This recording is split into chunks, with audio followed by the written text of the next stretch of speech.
দিগন্তে উঁকি দিচ্ছিল, তখন অত্যাধুনিক ব্যক্তিগত জেট বিমান উন্নতি রানওয়ে থেকে আকাশে উড়ে গেল।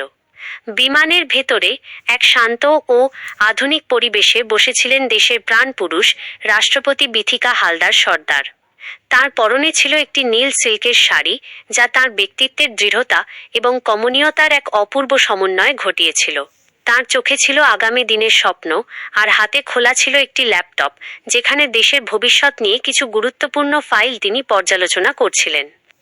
বিথিকা দেবীর পাশেই এক আসনে মগ্ন হয়ে কাজ করছিলেন তার স্বামী, বিখ্যাত বিজ্ঞানী ডঃ পার্থ হালদার। পার্থের চোখে ছিল জ্ঞান ও অনুসন্ধানের তীক্ষ্ণতা। একটি আধুনিক ট্যাবে তিনি জটিল ডেটা গ্রাফস দেখছিলেন, যা তাঁর সর্বশেষ বায়োমেডিক্যাল গবেষণা প্রকল্পের অগ্রগতি নির্দেশ করছিল। প্লেনের অভ্যন্তরটি কেবল বিলাসবহুল ছিল না, এটি ছিল একটি চলমান গবেষণাগার এবং কার্যালয়। দেয়াল ঘেঁষে ছিল সুসজ্জিত বইয়ের তাক, যেখানে বিজ্ঞান, দর্শন এবং সাহিত্যের দুর্লভ গ্রন্থরাজি সাজানো ছিল।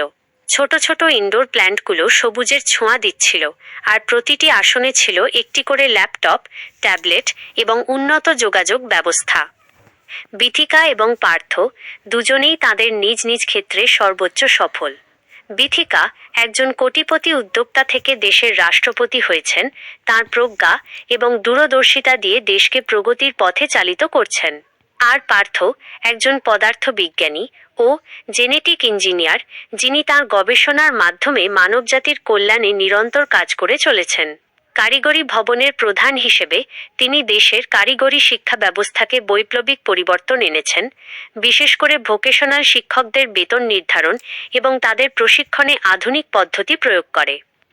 আজ তাদের গন্তব্য ছিল দূর প্রাচ্যের একটি দেশ, যেখানে একটি আন্তর্জাতিক বিজ্ঞান ও প্রযুক্তি সম্মেলনে তাদের অংশ নিতে হবে।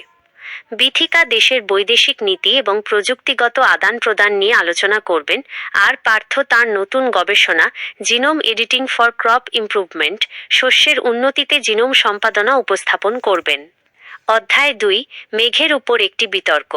প্লেন যখন 35,000 ফুট উপর দিয়ে উড়ছিল, তখন সূর্যোদয় এক অসাধারণ দৃশ্যের অবতারণা করেছিল।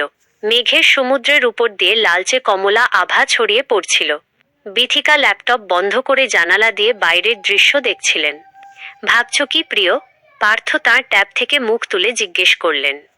ভাবছি, এই প্রযুক্তি আমাদের কতদূর নিয়ে এসেছে। একদিন আমরা হয়তো মহাকাশেও এমন প্লেন ওড়াবো। বিথিকা মৃদু হাসলেন। তবে এই অগ্রগতির সঙ্গে সঙ্গে আমাদের দায়িত্বও বাড়ে। প্রযুক্তির অপব্যবহার রোধ করা আর তার সুফল যেন সবার কাছে পৌঁছায়, সেটা নিশ্চিত করা। পার্থ মাথা নাড়লেন। নিশ্চয়ই। আমার আজকের উপস্থাপনাও সেই বিষয়ে।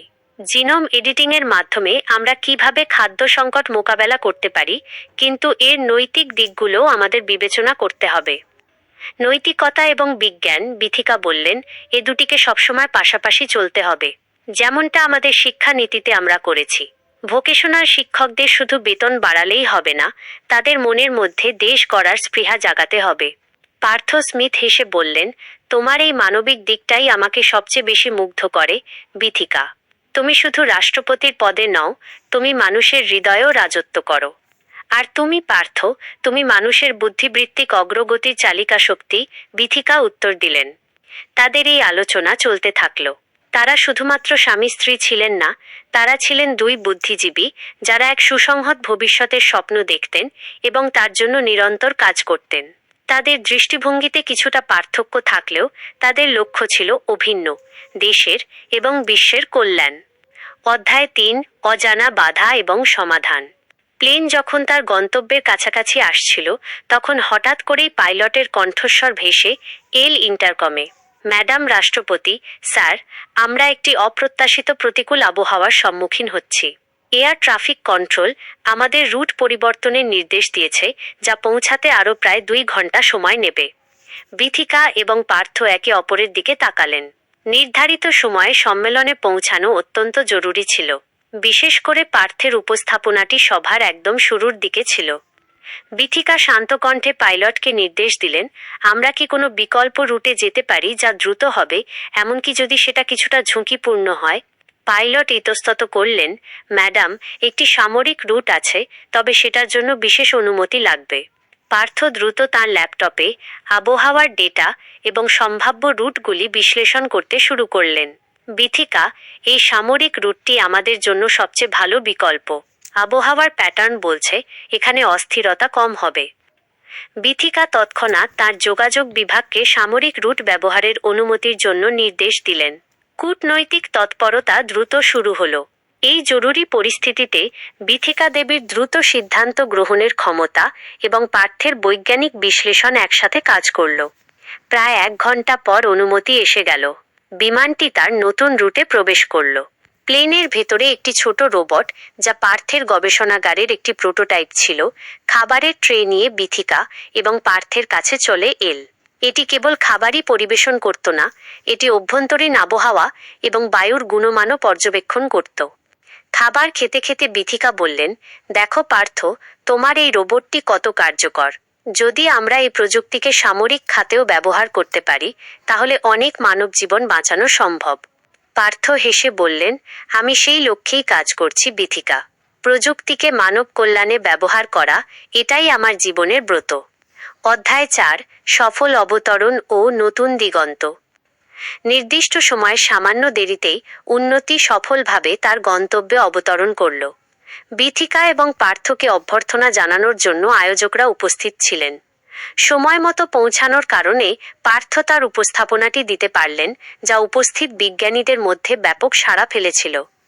বিথিকাও দেশের হয়ে গুরুত্বপূর্ণ আলোচনায় অংশ নিলেন, যা দেশের প্রযুক্তিগত এবং কূটনৈতিক সম্পর্ককে আরও মজবুত করল।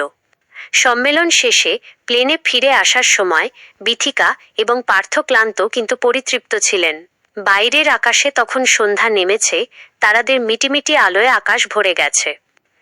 বিথিকা পার্থের দিকে তাকিয়ে বললেন, আজকের দিনটি প্রমাণ করল আমাদের দুজনের পথ ভিন্ন হলেও আমরা একসাথে কত শক্তিশালী।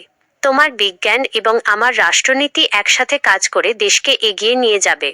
পার্থ বিথিকার হাত ধরে বললেন, তুমি আমার অনুপ্রেরণা বিথিকা, আর আমি তোমার পাশে থেকে তোমার স্বপ্নগুলোকে বাস্তব করতে সাহায্য করব। আমাদের এই উড়ন্ত স্বপ্ন কোনোদিন থামবে না। প্লেন উন্নতি আবারও আকাশে উড়ল, এবার দেশের পথে। বিথিকা হালদার সরদার এবং পার্থ হালদার, 2 স্বপ্নসারথী, যারা তাদের মেধা, প্রেম এবং অদম্য ইচ্ছাশক্তি দিয়ে দেশের ভাগ্যকে নতুন দিগন্তে পৌঁছে দিচ্ছিলেন, যেখানে প্রযুক্তি, মানবতা এবং প্রজ্ঞা একসাথে মিলেমিশে এক নতুন পৃথিবী তৈরি করছিল।